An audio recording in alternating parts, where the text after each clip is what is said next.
Hello once again. जैसा कि हमने अपने प्रीवियस क्लासेस में ये देखा कि कैसे हमारे थेल्स जो अंबर और एक सिल्क क्लॉथ से एक्सपेरिमेंट कर रहे थे, तो जब उन्होंने देखा कि दोनों आपस में अट्रैक्ट कर रहे थे, तो सवाल ये है कि वो अट्रैक्शन एक पॉजिटिव चार्ज और एक नेगेटिव के चार्ज के बीच में कैसे आया था। चलिए उसको समझने के लिए आज का टॉपिक को समझते हैं। तो आज का जो टॉपिक है हमारा वो है कूलम्स लॉ इन इलेक्ट्रोस्टैटिक। तो सबसे पहले कूलम्स लॉ इन इलेक्ट्रोस्टैटिक को समझने से पहले समझना होगा कि ये कूलम कौन थे। तो फॉर योर काइंड इंफॉर्मेशन, ये है हमारा कूलम्स का पिक्चर, जिनका पूरा नाम था चार्ल्स अगस्टिन डी कूलम। इन्होंने अपना career as a military engineer start किया और इसके बाद इनको फिर प्योर फिजिक्स पे इंटरेस्ट आ गया और ये फाइनली अपना कैरियर इन्होंने प्योर फिजिक्स पे बना लिया। तो ये क्या किए, कुछ समय के बाद दो चार्ज के बीच का इलेक्ट्रिक फोर्स का स्ट्रेंथ को मेजर करने का कोशिश किए वो, और उसी चीज के बारे में आज हम पढ़ेंगे।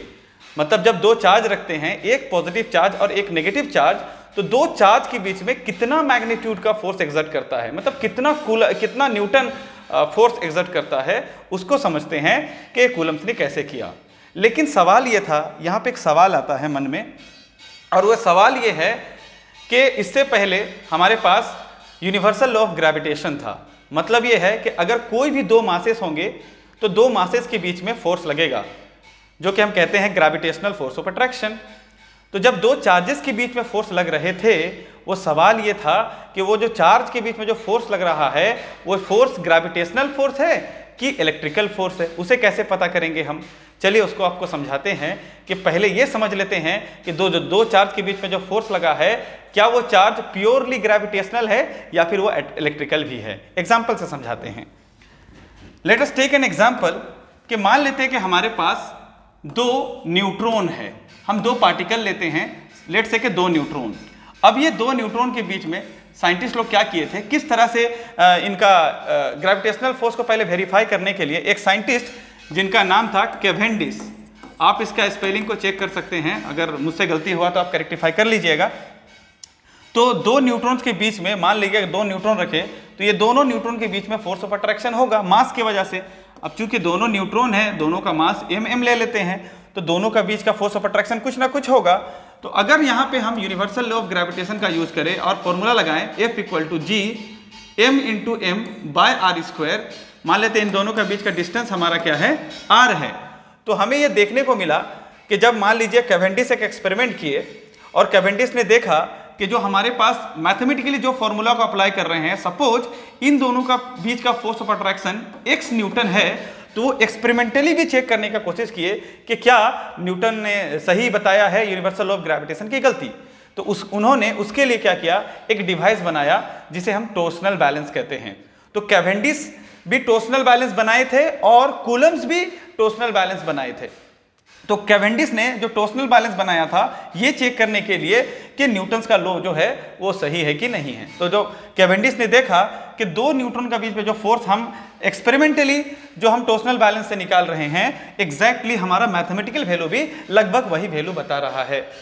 बट प्रॉब्लम यहां से आता है कि जब हम क्या करें, एक इलेक्ट्रॉन और एक प्रोटॉन के बीच में फोर्स ऑफ अट्रैक्शन देखें, यहां से एक प्रॉब्लम आता है। या फिर एक प्रोटॉन या फिर एक इलेक्ट्रॉन के बीच में फोर्स ऑफ अट्रैक्शन देखें, तो यहां पे एक प्रॉब्लम आता है। क्या प्रॉब्लम आता है, अगर मान लीजिए हम ये समझ रहे हैं कि एक पॉजिटिव चार्ज और एक पॉजिटिव चार्ज और एक नेगेटिव चार्ज इसलिए अट्रैक्ट कर रहा है क्योंकि उसमें मास है, तो हम कुछ गलती कर रहे हैं। ये बात करेक्ट है, उनके बीच में ग्रेविटेशनल फोर्स कुछ ना कुछ तो होगा, बट कंप्लीटली ग्रेविटेशनल फोर्स नहीं होगा, कुछ गलती कर रहे हैं। जब इसी चीज को अगर हम कैवेंडिश के टॉर्सनल बैलेंस पे चेक करेंगे या हम कूलम्स के टॉर्सनल बैलेंस पे चेक करेंगे, तो हमें यह रिजल्ट मिलेगा कि जो एक्सपेरिमेंटली वैल्यू आ रहा है वो क्वाइट लार्ज आ रहा है। मतलब इनके फोर्स ऑफ अट्रैक्शन बहुत ही ज्यादा है कंपेरेटिव टू मैथमेटिकल फॉर्मूला। अगर मैथमेटिकल फॉर्मूला में एक प्रोटॉन का मास और एक इलेक्ट्रॉन का मास को पुट करके इनके बीच का डिस्टेंस निकाल के और हम यूनिवर्सल लॉ ऑफ ग्रेविटेशन पे पुट कर दे, उसका जो न्यूटन का वैल्यू आ रहा है, मतलब उसका फोर्स का जो वैल्यू आ रहा है, और जो एक्सपेरिमेंटली किया गया कूलम के द्वारा उसका वैल्यू अलग आ रहा है। अब पूछ रहे होंगे सर कि टॉर्सनल बैलेंस दिखता कैसा है, तो देख लीजिए ये टॉर्सनल बैलेंस बनाया गया था हमारा कूलम्स के द्वारा, क्या निकालने के लिए कि दो चार्ज के बीच में कितना फोर्स का स्ट्रेंथ होता है। बट सवाल ये था जो भी इस डिवाइस पे दो इलेक्ट्रॉन्स के बीच में या दो प्रोटॉन के बीच में जो फोर्स ऑफ अट्रैक्शन मिला था वो वैल्यू इस फॉर्मूले पे बैठा नहीं। सवाल किया था कि क्या ये न्यूटन का फॉर्मूला गलत है? नहीं, न्यूटन का फॉर्मूला गलत नहीं था, हम लोग कुछ गलती कर रहे थे, मतलब यहां से कुछ गलती हो रहा था। तो उन्हें लगा कि चलो इसके लिए भी कुछ मैथमेटिकल फॉर्मूला बनाया जाए। अब मन में अगर फिर भी दुविधा है कि ये जो फोर्स ऑफ अट्रैक्शन जो है ग्रेविटेशनल नहीं बल्कि इलेक्ट्रिक है, तो उसको समझने के लिए और एक आपको एग्जाम्पल देते हैं। अगर मान लीजिए हम दो प्रोटॉन के बीच में चेक करें या दो प्रोटॉन या दो इलेक्ट्रॉन के बीच में फोर्स ऑफ अट्रैक्शन को चेक करें, तो आप पाइएगा कि ये दोनों रिपेल करेंगे और ये दोनों भी रिपेल करेंगे, जबकि ग्रेविटेशनल का कॉन्सेप्ट है कि दो मास ऑलवेज अट्रैक्ट करते हैं, कभी भी रिपेल नहीं करते। तो अगर ये रिपेल कर रहे हैं तो इसका ये मतलब हुआ ये कंप्लीटली ग्रेविटेशनल फोर्स की वजह से नहीं हो रहा है, कुछ तो फोर्स इसमें है जिसे हमें निकालना बाकी है। चलिए उसी फोर्स के बारे में समझते हैं और उसी को कहते हैं कूलम्स लॉ इन इलेक्ट्रोस्टैटिक। चलिए समझते हैं कि क्या है कूलम्स लॉ इन इलेक्ट्रोस्टैटिक। जैसा कि आप ये इमेज देख रहे हैं कि न्यूटन, जो मीम्स है मिस्टर बीन का, और ये मान लीजिए न्यूटन कुछ लिख रहे हैं और मिस्टर बीन क्या कर रहे हैं, उस चीज को कॉपी कर रहे हैं। तो एक्चुअली ये मीम क्यों बनाया गया है समझा देते हैं। ये मीम इसलिए है क्योंकि कूलम क्या किए, सर आइजैक न्यूटन के जो यूनिवर्सल लॉ ऑफ ग्रेविटेशनल का जो फॉर्मूला था उसको बेस मानते हुए अपने लिए क्या किए, एक कूलम्स लॉ को यहाँ पे समझाने का कोशिश किए, बेस मानते हुए। ये बस मीम्स है, दिल पे मत लीजिएगा। कूलम्स ने क्या किया, कूलम्स ने बताया जो फोर्स ऑफ अट्रैक्शन था, मान लीजिए दो चार्ज के बीच में, लेट से कि इसका बॉडी का चार्ज Q1 है और इस बॉडी का चार्ज Q2 है और इन दोनों का बीच का जो सेपरेशन है मान लेते हैं R है। तो कूलम्स ने कहा जो फोर्स ऑफ इंटरेक्शन, याद रहे फोर्स ऑफ अट्रैक्शन या फोर्स ऑफ रिपल्सन नहीं बोल सकते, क्योंकि दो चार्ज के बीच में अट्रैक्टिव फोर्स भी हो सकता है, रिपल्सिव भी हो सकता है, इसीलिए बेटर होगा हमें फोर्स ऑफ इंटरेक्शन यूज करना जिसमें रिपल्सन और अट्रैक्शन दोनों आ जाते हैं। तो हमने कहा क्या कहते हैं Coulomb, the force of attraction is directly proportional to product of two charges. Newton ने क्या कहा था, force of attraction is directly proportional to the product of two masses, यहां मासेस की जगह में क्या लगा दिए, two charges, and force is inversely proportional to square of distance between them. क्या मतलब है, डायरेक्टली प्रोपोर्शनल का मतलब होता है जब दोनों चार्ज का प्रोडक्ट का मैग्नीट्यूड अगर बढ़ेगा तो उसके साथ साथ फोर्स का भी मैग्नीट्यूड बढ़ेगा, और अगर दोनों का सेपरेशन को ज्यादा कर देंगे तो फोर्स कम लगने लगेगा और सेपरेशन को कम कर देंगे तो फोर्स दोनों चार्ज के बीच में ज्यादा लगने लगेगा। ये ऑब्वियस सी बात है। अगर दो मैग्नेट, मान लीजिए मैग्नेट से समझते हैं, दो मैग्नेट को सामने रखेंगे तो जल्दी अट्रैक्ट कर जाएंगे, दूर रखेंगे थोड़ा कम लगता है स्ट्रेंथ, मतलब डिस्टेंस डिपेंडेंट होते हैं वो लोग, जिसको हम कहते हैं इनवर्स स्क्वायर रूल। अब अगर ये दोनों इक्वेशन को हम कंबाइन कर लेते हैं तो हमारे पास एक इक्वेशन मिलेगा that is Q1 Q2 upon R square. तो अगर हम यहां से कांस्टेंट ऑफ प्रोपोर्शनैलिटी को हटाएंगे तो हमारे पास जो फॉर्मूला मिलेगा वो मिलेगा कि K Q1 Q2 upon R square, जिसको हम कहते हैं कूलम्स लॉ इन इलेक्ट्रोस्टैटिक या कूलम्स फोर्स इन इलेक्ट्रोस्टैटिक। तो जैसा कि आपने देखा ये जो फॉर्मूला है, अब ये K का वैल्यू कितना होता है, K का वैल्यू डिफरेंट है डिफरेंट यूनिट्स के लिए। अगर बात करेंगे फॉर CGS यूनिट तो हम K का वैल्यू को 1 लेते हैं, तो हमारा जो कूलम फोर्स का जो फॉर्मूला हो जाएगा वो हो जाएगा हमारा Q1 Q2 upon R square. But अगर हम SI के लिए लेंगे, फॉर SI, क्योंकि हमें SI यूनिट में ही सॉल्व करना होता है न्यूमेरिकल्स, तो अगर हम SI यूनिट में लेंगे तो भाई K का जो वैल्यू होता है वो होता है 1/4 पाई एप्सिलॉन नॉट, जिसका वैल्यू हम लिखते हैं 9 × 10⁹। यहाँ पे लिखाएगा आपका, अगर इसका यूनिट निकालना है कि K का हमारा यूनिट कैसे निकलेगा, तो हम यहाँ से यूनिट निकाल सकते हैं। कैसे निकाल सकते हैं, तो हमारे पास यहाँ पे K को रखे, R स्क्वायर को इधर लेके आ गए दैट इज FR स्क्वायर, और इसको डिवाइड कर दिए that is Q1 × Q2। Force का यूनिट न्यूटन, डिस्टेंस का मीटर, मीटर का square that is metre square, divided by coulomb times coulomb is coulomb square. तो इसका मतलब ये पता चला K का जो यूनिट होता है वो होता है newton metre square coulomb inverse 2। तो ये हमारा यूनिट आप निकाल सकते हैं इजीली। उसी तरह से आपने देखा होगा यहाँ हमने एक नया टर्म का सिंबल यूज किया है, ये सिंबल इफ सिंबल का नाम हमारा एप्सिलॉन है, जिसको हम कहते हैं परमिटिविटी। इसका नाम है परमिटिविटी, फिजिक्स में इसको बोलते हैं परमिटिविटी ऑफ एयर या फ्री स्पेस। हम कहेंगे परमिटिविटी ऑफ एयर या फिर फ्री स्पेस। क्या मतलब है इसका, क्या होता है परमिटिविटी? चलिए परमिटिविटी को समझते हैं। मिसाल के तौर पर मान लीजिए कि हमारे पास दो चार्ज हैं और दो चार्ज के बीच में जो फोर्स लग रहा है वो एयर में लग रहा है। अगर मान लीजिए एक पॉजिटिव चार्ज और एक नेगेटिव चार्ज के बीच में जो फोर्स लग रहा है लेट से कि 160 न्यूटन लग रहा है। सवाल यह है कि अगर यही चार्ज को हम वाटर के अंदर डाल दें तो क्या उतना ही फोर्स लगेगा? बिल्कुल नहीं। वाटर के डालने से, मीडियम के चेंज होने से इस फोर्स से भी कुछ इफेक्ट पड़ता है मीडियम का। और परमिटिविटी कहते हैं मीडियम के कैरेक्टरिस्टिक्स को, जो कि फोर्स में कुछ इफेक्ट क्रिएट करता है। मिसाल के तौर पर अगर हम वाटर में डाल देंगे तो वाटर का जो परमिटिविटी के वजह से क्या होगा, फोर्स का जो मैग्नीट्यूड जो एयर में देखे थे वो एयर से कम हो जाएगा। मान लीजिए अगर उधर हम लिए हैं एयर में लिए हैं 160 न्यूटन, तो यहाँ पे हो सकता है कि 2 न्यूटन भी हो सकता है पानी में, है ना। कैसे हो सकता है ये हम समझेंगे रिलेटिव परमिटिविटी के कॉन्सेप्ट में। खैर, तो बात यह था परमिटिविटी इन एयर का मतलब होता है कि एक कैरेक्टरिस्टिक्स है मीडियम का जो फोर्स के इफेक्ट को कम या ज़्यादा कर सकता है। तो खैर, तो बात कर रहे थे इसका वैल्यू कितना होता है। चूंकि एक कांस्टेंट है, इसका वैल्यू होता है 8.85 इंटू 10 टू द पावर -12।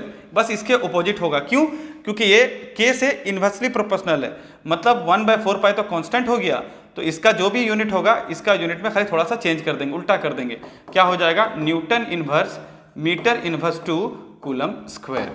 तो ये जो था हमारा फॉर्मूला, ये हमारा किसके लिए है? कूलम्स लॉ के लिए। तो फाइनली हमारे पास जो फॉर्मूला मिला है एसआई के लिए, कि हम एसआई के लिए जो के का, सीजीएस के लिए के का वैल्यू 1 था और एसआई के लिए के का वैल्यू 1/4 पाई एप्सिलॉन नॉट था। अगर उनको मिला दें, यहाँ पे के में पुट कर दें, तो एसआई के लिए जो हमारा कूलम फोर्स बन जाएगा, के की जगह लिखेंगे 1/4 pi epsilon naught Q1 into Q2 divided by R square. इसको कहते हैं कूलम फोर्स इन इलेक्ट्रोस्टैटिक। ये बहुत काम आएगा न्यूमेरिकल को सोल्व करने के लिए। तो ये था हमारा कूलम्स लॉ। अब यहाँ पे चूंकि डेफिनेशन लिखा है, मैंने अभी तक डेफिनेशन बताया नहीं, कोई नहीं, इसी मैथमेटिकल एक्सप्रेशन से हम लोग बना लेते हैं इसका एक डेफिनेशन कि क्या होगा कूलम्स लॉ इन इलेक्ट्रोस्टैटिक। तो जैसा कि हम लोग लिखेंगे, अभी देखिए हमने क्या देखा कि जब दो चार्ज रखा हुआ होता है Q1 और Q2 और उनके बीच में डिस्टेंस r होता है, तो फोर्स क्या था? फोर्स डायरेक्टली प्रोपोर्शनल था प्रोडक्ट ऑफ चार्जेस से और इनवर्सली प्रोपोर्शनल था square of distance between them से। तो हम क्या लिखेंगे, इसका थ्योरी क्या लिखेंगे, व्हाट इज कूलम्स लॉ? हम लिखेंगे force of interaction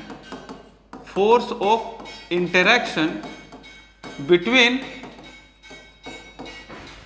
two charges is directly proportional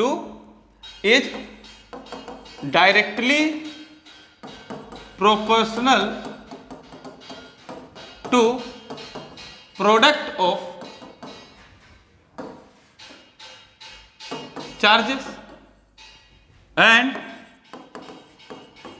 inversely proportional to square of distance between them. तो आपने ये देखा, तो ये हमारा डेफिनेशन हो जाता है कूलम्स लॉ इन इलेक्ट्रोस्टैटिक का। तो चलिए, चूंकि एक फोर्स है और फोर्स एक वेक्टर क्वांटिटी होता है, तो हम जानते हैं कभी भी कोई बॉडी पे फोर्स लगाते हैं तो फोर्स हमेशा पेयर में होता है according to Newton's third law. Every action has equal and opposite reaction. चलिए देखते हैं क्या ये न्यूटन का थर्ड लॉ को ओबे करता है या नहीं करता है। तो उसको समझने के लिए हमें समझना होगा कूलम्स लॉ इन वेक्टर फॉर्म। मान लेते हैं कि यहाँ पे हमारे पास दो चार्जेस है। लेट से यहाँ पे हमारा मान लेते हैं चार्ज Q1 है, यहाँ पे मान लेते हैं चार्ज Q2 है। अगर हम जानना चाहते हैं इन दोनों के बीच में फोर्स कितना लग रहा है, तो हमें लगता है कि एक ही फोर्स लगता है, ऐसा कुछ नहीं है। इस चार्ज पे इस चार्ज की वजह से जितना फोर्स लगेगा, इस चार्ज में भी इस चार्ज की वजह से उतना ही फोर्स लगता है। फोर्स हमेशा पेयर में लगते हैं। क्या मतलब है? मिसाल के तौर पर मान लीजिए, अच्छा कैसे समझेंगे, कैसा डायरेक्शन होगा उसको समझते हैं पहले। मान लीजिए अगर ये Q1 है, अगर हमको निकालना है कि इस Q1 में फोर्स कितना लग रहा है, तो हम इसको एज्यूम करेंगे कि ये रेस्ट में थोड़े देर के लिए, ये ट्रिक बता रहे हैं आपको, और इसके वजह से निकाल रहे हैं, किसकी वजह से, Q2 के वजह से Q1 में फोर्स निकाल रहे हैं। तो हम क्या करेंगे, Q2 को उसके तरफ मूव कराएंगे। मान लीजिए दोनों सेम पोलैरिटी का, मतलब दोनों सेम पॉजिटिव ही चार्ज है। मिसाल के तौर पर अगर यहाँ पे पॉजिटिव चार्ज Q1 रखे, दूसरा एक पॉजिटिव चार्ज लेके आएंगे, तो ये पॉजिटिव चार्ज को जब यहाँ पे सामने लेके आएंगे तो ये चार्ज में क्या होगा, रिपल्सन होगा। फिर ये चार्ज किस तरफ मूव करेगा, उस तरफ। इसीलिए ये हमारा डायरेक्शन दिख रहा है। बहुत ही सिंपल है। किसी भी चार्ज में बाकी चार्ज की वजह से कितना फोर्स लग रहा है उसको निकालने का क्या तरीका है कि आप लिखिए वो चार्ज, मतलब force on charge 1 due to charge 2, ये लिखने का तरीका है। Force on charge 1 due to charge 2। कैसे, जिस पे लगाना है, किस पे, 1 पे लगाना है, किसके वजह से, 2 से। कैसे लगाना है, जिस पे लगाना है उसको रेस्ट मानना है, जिसके वजह से लगाना है उसको उस डायरेक्शन में मूव करना है और देखना है उसके साथ क्या होता है। उसी तरह से अगर हमें Q2 पे फोर्स लगाना है तो थोड़ा देर के लिए मानना होगा फोर्स ऑन 2, थोड़ा सा Q जो है रेस्ट, Q2 रेस्ट में है और Q1 को उसके तरफ मूव कराना है। जब Q1 मूव कराएगा तो इसके साथ क्या होगा, ये रिपेल करके उधर जाएगा, तो फिर Q2 का डायरेक्शन उस तरफ हो जाएगा फोर्स का। तो हम क्या लिखेंगे, फोर्स ऑन 2 ड्यू टू 1। खैर ये था फोर्स का डायरेक्शन। बट यहाँ पे एक बहुत ही इंपॉर्टेंट कॉन्सेप्ट देखने को मिला। क्या मिला कि जब हम ऐसा कर रहे थे तो इस पे फोर्स लगाने के लिए ये चार्ज को इधर मूव करा रहे थे और इस पे फोर्स लगाने के लिए ये चार्ज को उधर मूव करा रहे थे। तो पहले एक काम करते हैं, चूंकि हम वेक्टर में समझ रहे हैं तो हमको वेक्टर का डायरेक्शन भी देना पड़ेगा। मान लेते हैं ये जो चार्ज है ओरिजिन से हमारा, इसका पोजीशन वेक्टर है R1 और इसका पोजीशन वेक्टर है मान लेते हैं R2, और मान लेते हैं कि हमको इस पे पहले फोर्स लगाना है। किस पे निकालना है, चार्ज 1 पे निकालना है। तो हम किस चार्ज को मूव कराएं, 2 को मूव कराएं, किसके तरफ, 1 के तरफ मूव कराएं। तो यहाँ पे हम डायरेक्शन दे देते हैं और लिखना होगा हमको R2 to 1। मतलब फोर्स लगाने के लिए जो डिस्प्लेसमेंट कवर हुआ है, चार्ज 2 को 1 के तरफ लाएं। लिखने का क्या तरीका है कि चार्ज 2 किसके तरफ आया है, 1 के तरफ आया, तो हम लिखेंगे R21। मतलब F12 में फोर्स लगाने के लिए 2 के वजह से, जो कि 2 इसके तरफ आया है, तो 2 1 लिखते हैं इसको। चलिए अब यहाँ पे अप्लाई करते हैं कूलम्स लॉ। जब हम कूलम्स लॉ अप्लाई करेंगे according to Coulomb's law in electrostatic, जब इसको हम अप्लाई करते हैं तो हम लिखेंगे 1/4πε0। अब किस किस चार्ज के बीच में लग रहा है, इस चार्ज और इस चार्ज के बीच में, तो क्या लिखेंगे, Q1/Q2। अच्छा, डिवाइडेड बाय, यहाँ पे बहुत इंपॉर्टेंट चीज समझना होगा, डिवाइडेड बाय R²। अब भाई जो सेपरेशन होता है उसी को तो R बोलते हैं, लेकिन सवाल ये क्या यहाँ पे हम R लिखेंगे, नहीं, क्योंकि हमारा डिस्प्लेसमेंट भी एक वेक्टर क्वांटिटी होता है तो उसको भी डायरेक्शन देना पड़ता है। कैसे लिखेंगे, फिर हमको ये लिखना होगा R21 वेक्टर का स्क्वायर, R21 वेक्टर का स्क्वायर। क्यों, क्योंकि चार्ज 2 को 1 के सामने लेके आए थे, इसीलिए इस पे फोर्स लगा था, तो डायरेक्शन देना पड़ता है। अब अभी भी आपको पता होगा, कभी भी कोई वेक्टर क्वांटिटी का अगर हम स्क्वायर कर दे तो वो वेक्टर क्वांटिटी हमारा स्केलर क्वांटिटी बन जाता है। तो इसका मतलब ये हमारा अभी तक का जो मैग्नीट्यूड दिख रहा है वो स्केलर दिख रहा है, बट हमें वेक्टर बनाने के लिए क्या करना होगा, एक डायरेक्शन देना होगा। तो वेक्टर बनाने के लिए हम क्या करेंगे, एक यूनिट वेक्टर का यूज करेंगे, R21 कैप। तो इस फोर्स का वो बता देगा, इस डिस्प्लेसमेंट का वो वेक्टर बता देगा, मतलब ये वेक्टर फॉर्म में आ गया।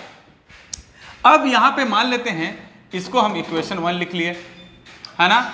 अगर इसको हम फर्दर सॉल्व करेंगे तो हमें मिलेगा 1/4πε0 Q1 Q2 bye R21 vector का, इसको हम बोले कोई वेक्टर का स्क्वायर करते हैं तो स्केलर क्वांटिटी बन जाता है, और चूंकि ये यूनिट वेक्टर है तो हम लिखेंगे R21 vector divided by R21 vector का मैग्नीट्यूड।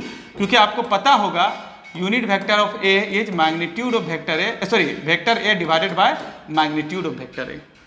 तो जब आप इस चीज को पूरे सोल्व कीजिएगा तो you will be getting 1/4πε0 Q1 Q2 by, अच्छा थोड़ा देर के लिए समझ लीजिए, हम इसको लिख लेते हैं R21 वेक्टर का मैग्नीट्यूड का क्यूब टाइम्स R21 वेक्टर, इसको मान लेते हैं इक्वेशन ए।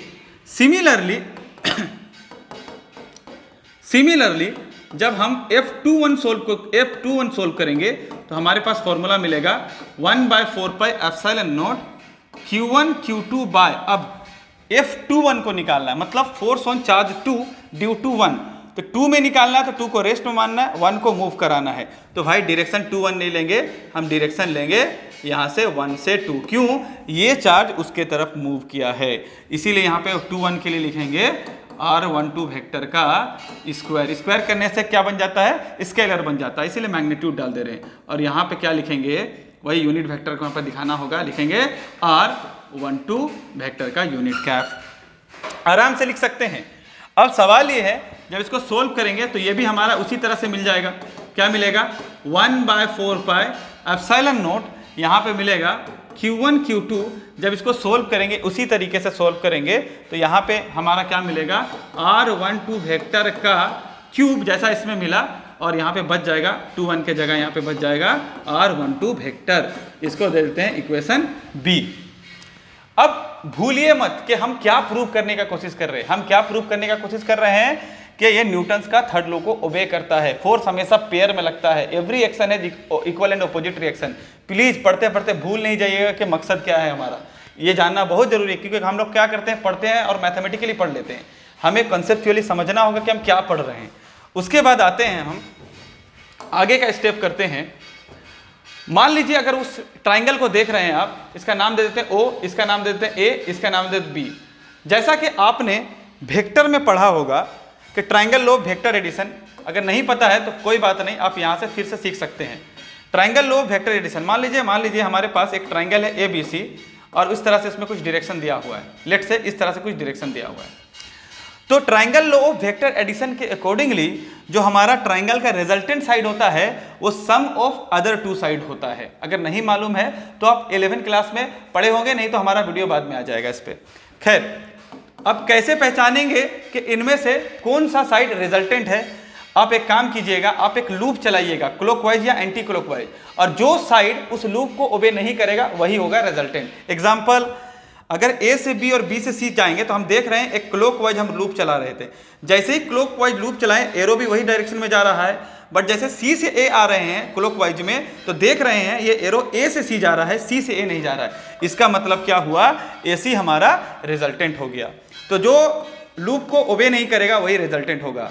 और लिखना भी डायरेक्शन के अकॉर्डिंगली है। क्या लिखेंगे? AC is equal to AB plus BC।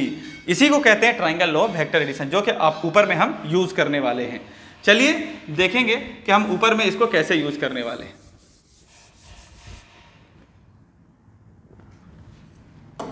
यहां पे आप ध्यान से देखिए, वो जो ट्राइंगल आपको दिख रहा है उस ट्राइंगल में, in triangle OAB, triangle AOB में अगर मिसाल के तौर पर थोड़ी देर के लिए मान लीजिए हमें फोर्स किस पे निकालना है? F12 पे निकालना है।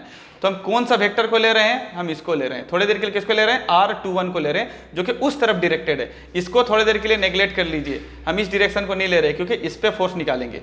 तो मान लीजिए कि थोड़ी देर के लिए ये डायरेक्शन नहीं है और ये एक ट्राइंगल है।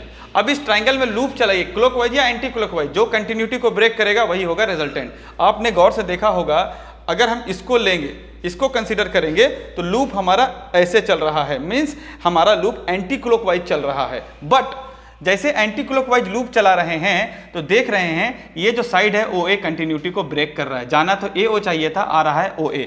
इसका मतलब हमारा R1 रिजल्टेंट हो जाएगा वो ट्राइंगल में। क्या लिखेंगे? R1 इज इक्वल टू क्या लिखेंगे? That is OB plus BA, मतलब R2 प्लस R21 वेक्टर।